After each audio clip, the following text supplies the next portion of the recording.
Someone messaged me and asked me how I was cutting out my 2-inch sanding discs, and it's the real caveman style. I use a pair of scissors, I take an ink pen, I take the 2-inch flex backing plate for the Pixie, turn this over. This, because this is Velcro, this is gonna stick to this, so strategically place it, and then draw lines with the ink pen, dink, dink. And if you do a really good job, it's kind of hard, you can get 1, 2, 3, 4, 5, 6, and I'll get one more, 7. 7 2-inch sanding discs out of a 6-inch disc to fit the 2-inch backing plate for the Flex Pixie to machine sand.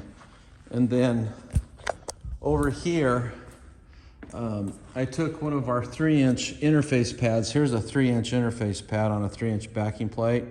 And I took the scissors and just kind of did the same thing, just cut a circle. It's not very round, but it gets the job done.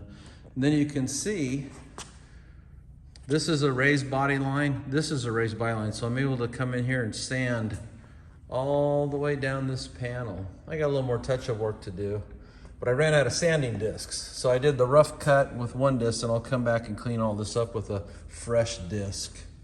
Front's already done. Roadrunner, cool. Anyway, hey, however you find to get the job done, I really like the 3D dry sanding system myself. I taught wet sanding and damp sanding for decades.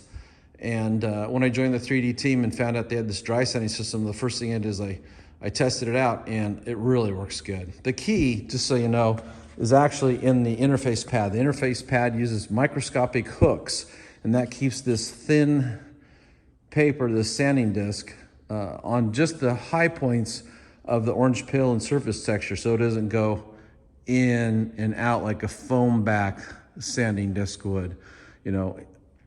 But anyway, you get all the stuff at 3dproducts.com. Back to work.